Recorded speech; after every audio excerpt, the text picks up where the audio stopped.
พวกเราได้มีโอกาสได้บำเพ็ญบุญบำเพ็ญกุศลปรารภการบวชในธรรมวินัย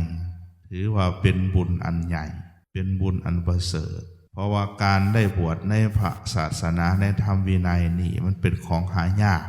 ศรัทธาลัทธสัมปันโนการได้ศรัทธาเหลื่อมใสในพระพุทธศาสนา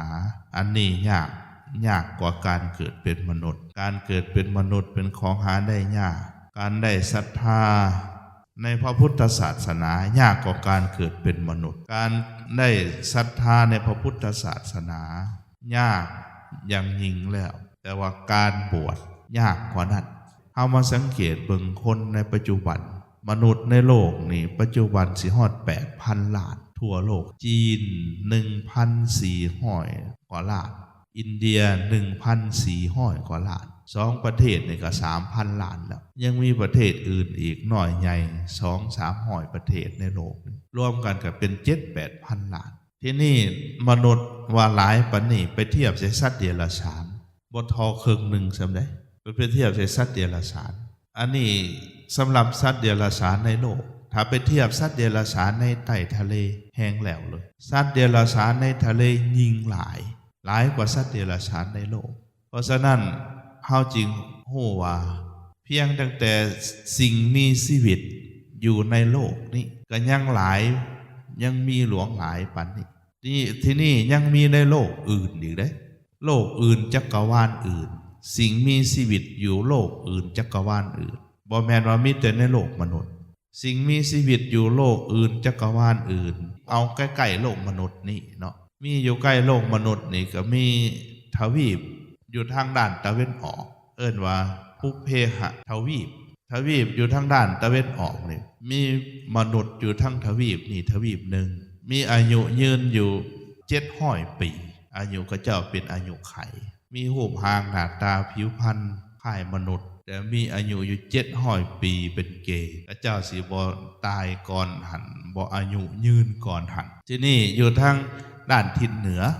อุตรกุรุทวีปทางด้านทิศเหนือของโลกนะการหน้าคล้ายคือมนุษย์แต่ว่าหน้าเป็นรูปไข่ผิวพรรณจะงามกว่ามีอายุยืนอยู่1,000 ปีเป็นอายุไขจะบ่ตายก่อนอายุ1,000 ปีจะบ่อายุยืนกว่า1,000 ปีพวกมนุษย์อยู่ในอุตรกุรุทวีปนี่เวลาตายแล้วจะไปเกิดในสวรรค์ชั้นตะวันติงเพราะเขาเจ้ามีศีลหาตลอดอยู่หันแล้วก็มีธรรมตัวหนึ่งเอิ้นว่าสัจธรรมคือตั้งอยู่ในสัจจะพวกนี้ที่นี่อยู่ทางด้านตะวันตกแม่นอมรโคญานทวีปพวกนี้อายุยืนอยู่250 ปีอันโลกมนุษย์เฮาเอิ้นว่าชมพูทวีปอยู่ทางด้านทิศใต้นี่เฮามาเบิ่งมนุษย์นี่เกิดอยู่ในชมพูทวีปนี่อายุบ่แน่นอนขึ้นอยู่กับศีลธรรมของมนุษย์เมื่อใดมนุษย์มีศีลมีธรรมอายุจะยืนเมื่อใดมนุษย์ขาดศีลขาดธรรมอายุจะเสื่อมลงว่าในต้นมหากัปคือมหากัปนี่มันตั้งขึ้นพื้นแผ่นดินนี่ตั้งขึ้นอายุยืนอยู่ถึง1 อสงไขยปีแล้วมันก็เสื่อมลงเมื่อใดมนุษย์เสื่อมจากศีลจากธรรมอายุก็ลดลงจนถึง10 ปีเป็นอายุไขมาถึงยุคเฮานี่70 กว่าปีเป็นอายุไขในปัจจุบันมันจะลดลงไปเรื่อยๆจนฮอด10 ปีเป็นอายุไขเฉลี่ยอายุมนุษย์เมื่อใดมนุษย์ตั้งอยู่ในกุศลกรรมบทอายุจะยืนขึ้นอีกจาก10 ปีเนี่ยก็จะยืนขึ้นจนฮอดอสงไขยปีเมื่อใดประมาณยามใดเสื่อมโลดมาถึงปัจจุบันเนี่ยอายุมนุษย์70 กว่าปีเป็นอายุไขเพราะหยังเพราะมนุษย์บ่ตั้งอยู่ในธรรมสิ่งที่เมื่อใดมนุษย์เนี่ยเดิมมีอายุไข100 ปีเป็นเกณฑ์ลดลงจาก100 ปีมันจะมีบาปอธรรม3 ประการเกิดขึ้นจะเฮ็ดให้มนุษย์อายุเสื่อมลงจนฮอด10 ปีเป็นอายุไขเพิ่นว่าบาปอธรรม3 ประการนั่นมีหยังแน่พิจารณาเอาเองเลย1วิสมาโลภะวิสมาโลภะแปลว่าโลภล้นพ้นประมาณคือบ่รู้จักพอคือมีเท่านี้แล้วก็ต้องอยากได้ยิ่งขึ้นไปแม้แต่เป็นมหาเศรษฐีของโลกสามารถซื้อเอาโลกได้เลยก็ยังบ่พอเท่านั้น เพราะว่าโลภล้นพ้นประมาณบ่ยุดอยู่กับที่คือต้องอยากมีเพิ่มขึ้นเรื่อยๆนี่เพราะเรื่องมาบาปอธรรมเกิดในจิตมนุษย์นี่อันนี้เข้าไปพิจารณาเบิ่งเพราะว่าวิสมาโลภะโลภล้นพ้นประมาณ2อธรรมมาราคะคือกำหนัดพิษธรรมชาติกำหนัดพิษธรรมชาติคือกำหนัดแบบใดคือผู้ชายก็จะมักผู้ชายผู้หญิงก็จะมักผู้หญิงพอเสพสมลูกสาวได้ชายเสพสมมารดาได้ตัวนี้มีหรือบ่มีเฮาพิจารณาเอาเองอันนี้ข้อที่2อันที่3มิจฉาทิฏฐิธรรมแปลว่าเห็นพิษจากข้องธรรมอย่างหุนแหงคือเห็นว่าบุญบ่มีบาปบ่มีโลกนี่บ่มีโลกหน้าบ่มีทำดีบ่ได้ดีทำชั่วบ่ได้ชั่วนี่ความคิดเห็นพิษเรานี่เกิดขึ้นในจิตในใจมนุษย์ธรรม3ประการนี่อธรรม3ประการคือ1วิสมาโลภะโลภล้นพ้นประมาณ2อธรรมมาราคะกำหนัดพิษธรรมชาติ3มิจฉาทิฏฐิเห็นพิษจากของธรรมอายุมนุษย์จะเสื่อมลงเรื่อยๆอันนี้พิจารณาเอาเด้อผู้ฉลาดก็คงจะฮู้ว่าธรรมเหล่านี้อันเป็นบาปมันเกิดมีบ่ในโลกเฮาปัจจุบันนี่เฮ็ดให้อายุมนุษย์เสื่อมลงนะที่นี่เมื่อใดมนุษย์สมาทานอยู่ในธรรม10ประการเพราะนั้นว่ากุศลกรรมบท10นี่อายุจะยืนขึ้นเลยแม้แต่ในปัจจุบันเนี่ยคือกันผู้ใดตั้งอยู่ในธรรมนี่อายุจะยืนยาวถ้าบ่มีกรรมอื่นมาตัดหอนอันที่1เป็นผู้เว้นจากการฆ่าการเบียดเบียนการทำลายชีวิตผู้อื่นเพื่อเอิ้นว่าปาณาติปาตาเวรมณี2เว้นจากการถือเอาสิ่งของที่เจ้าของบ่ได้ให้คือเว้นจากการลักการขโมยการส่อโกงเอาของผู้อื่นมาเป็นของโต3เว้นจากการประพฤติผิดในกามก็คือมีความสันโดษหักเดียวใจเดียวบ่นอกจิตบ่นอกใจบ่ไปประพฤตินอกใจสามีบ่ประพฤตินอกใจภรรยามีความสื่อสัตย์ในขู่ครองของตนเองและบ่ไปล่วงเกินขู่หักขู่ครองของผู้อื่น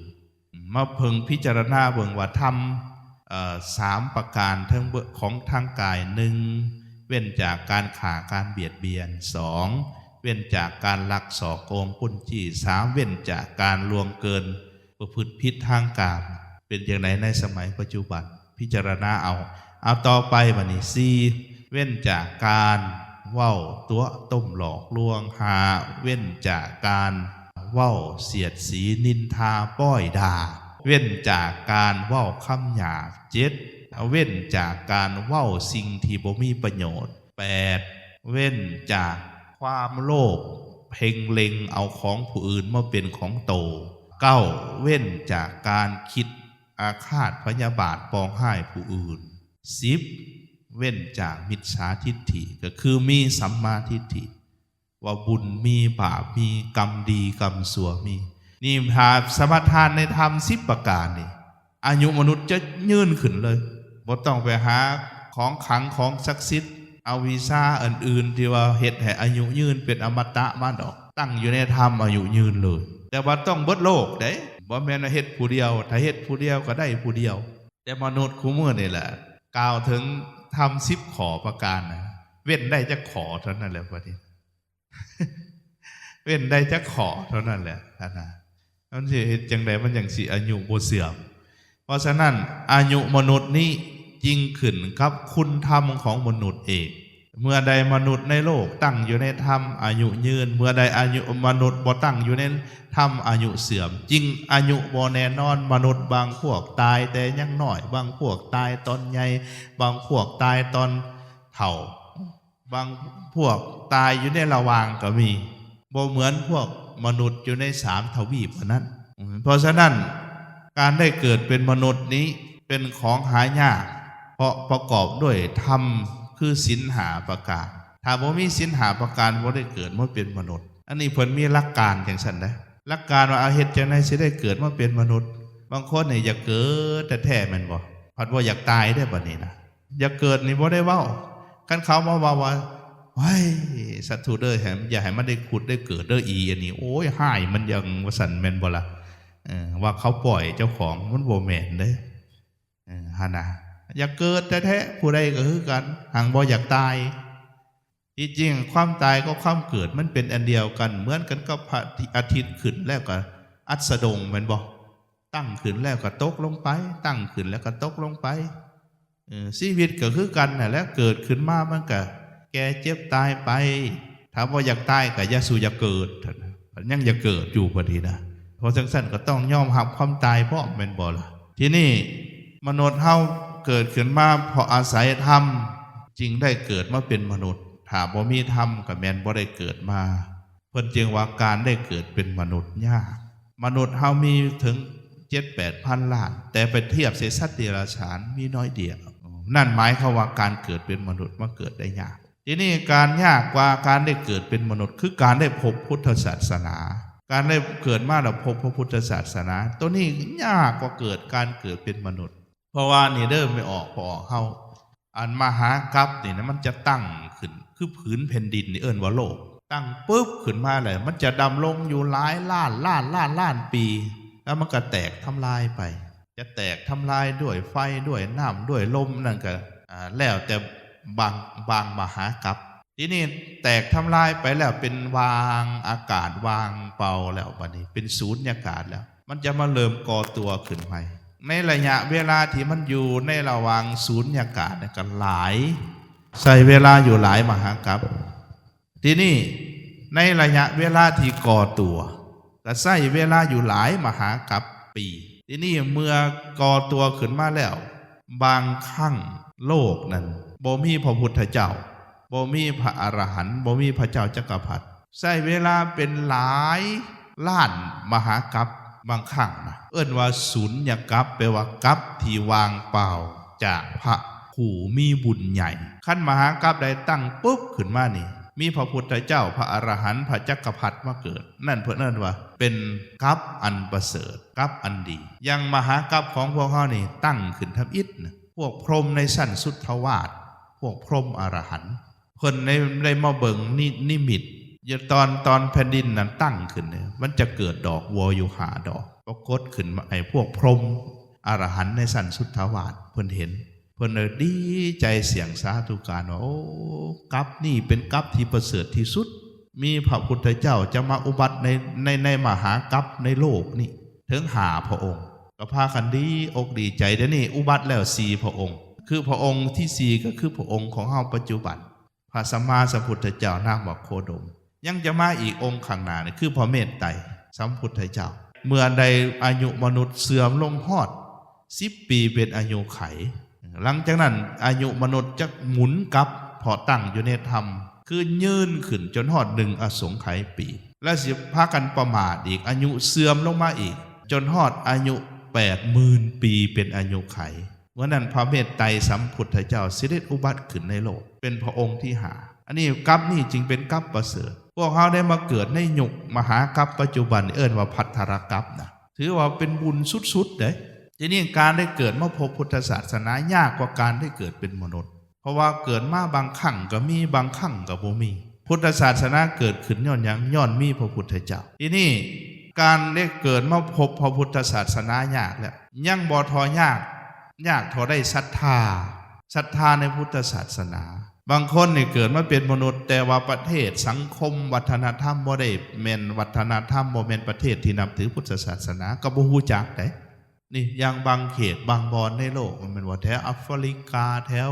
พุ่นทั้งแดนไกลพุ่นน่ะพ้นทะเลเฮาพุ่นก็บ่มีพุทธศาสนาแต่เดี๋ยวนี้มันถึงยุคโลกที่เจริญเนี่ยแหละพุทธศาสนาเริ่มไปแถวแอฟริกานี่มีครูบาองค์หนึ่งบวชนะประเทศอูกันดาแล้วดำแล้วมาใส่สีวอนสีเหลืองมันเหลื่อมอยู่มากประเทศอันนั้นแหละก็เริ่มพุทธศาสนาแผ่ไปเพราะเรื่องโซเชียลเริ่มแผ่ไปแต่ก่อนบ่ฮู้เลยแต่ข้าเจ้าก็บ่ได้เป็นประเพณีวัฒนธรรมของพุทธพอพุทธศาสนาเพิ่งแผ่เข้าไป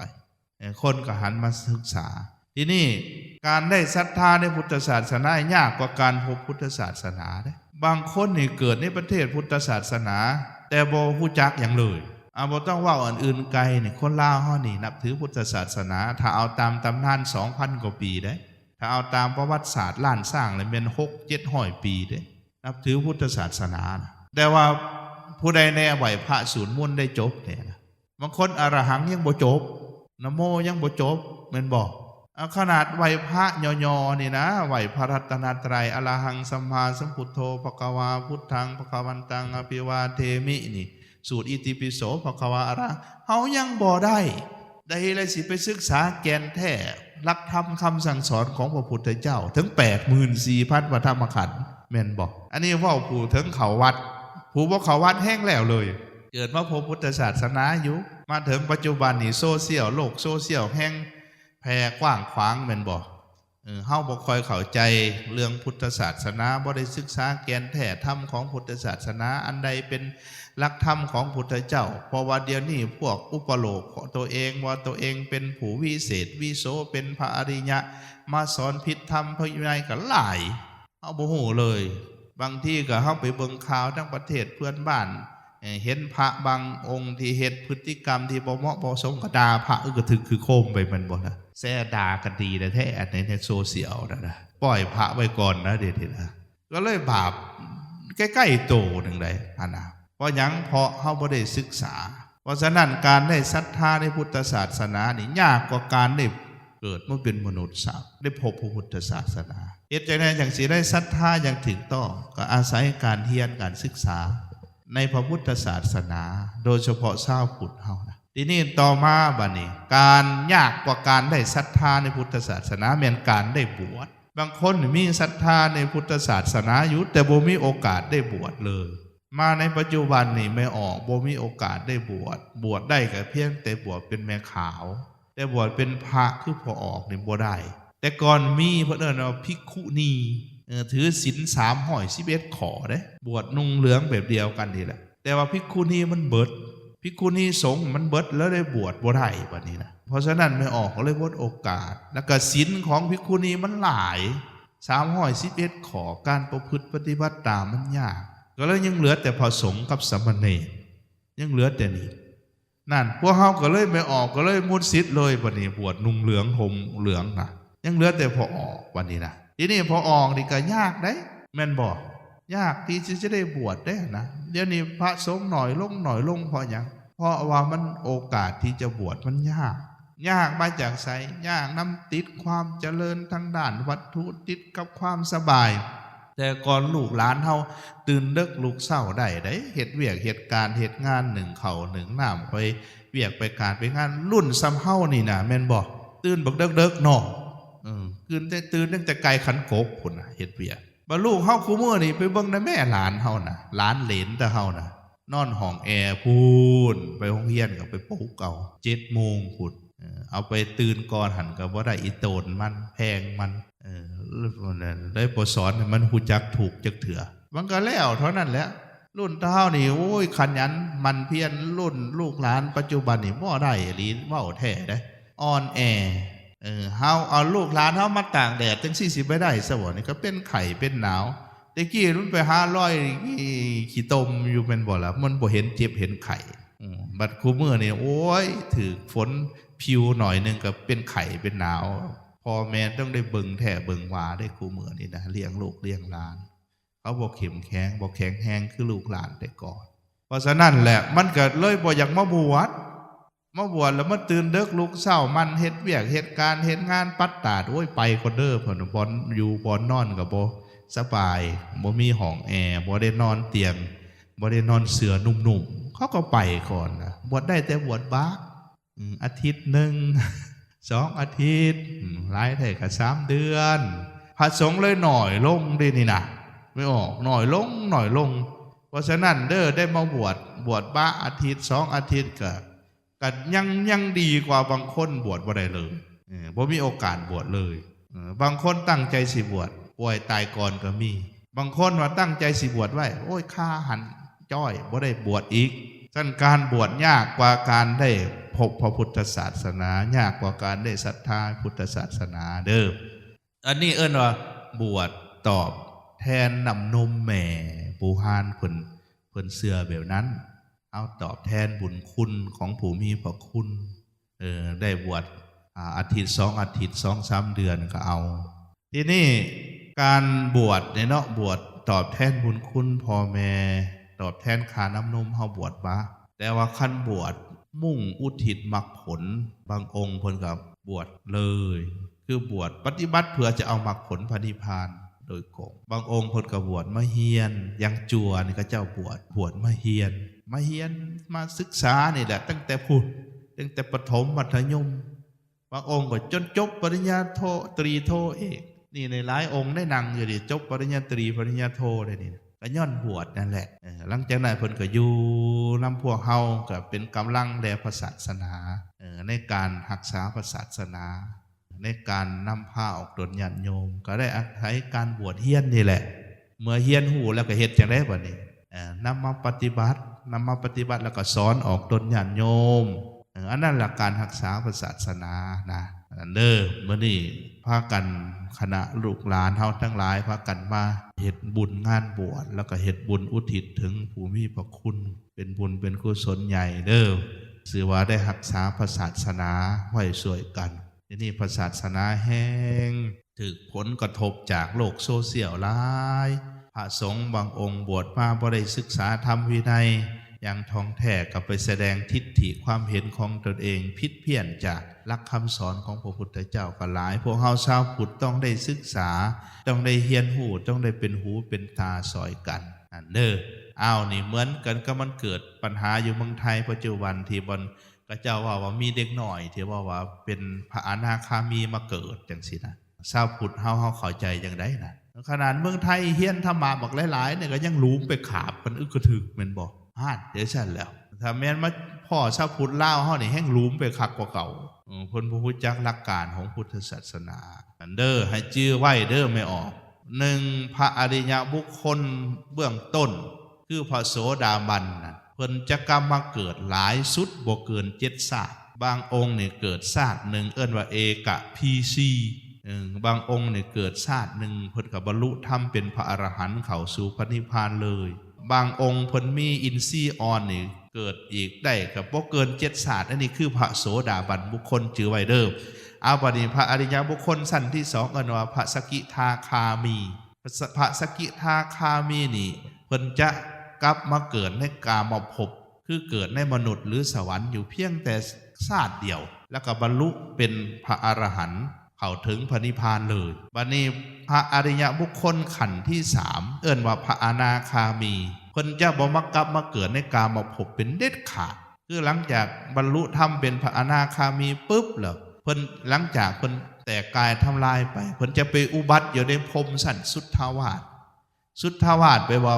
บอนอยู่ของผู้บริสุทธิ์เพิ่นจะไปบรรลุพระอรหันต์อยู่ในสุทธาวาสพรหมน่ะแล้วขับปรินิพพานเลยเพิ่นจะบ่มาเกิดในมนุษย์บ่มาเกิดในสวรรค์อันนี้หลักการเฮาจื่อไว้เด้อถ้าพระอรหันต์น่ะแม่นเพิ่นหมดกิเลสหมดตัณหาเพิ่นจะบ่ไปเกิดในภพใดชาติบ่อนใดอีกคือเข้าสู่พระนิพพานเลยอันนี้จำหลักการนี้ไว้พระอรหันต์คือพระอริยบุคคลขั้นสูงสุดเป็นผู้บริสุทธิ์พุทธผ่อง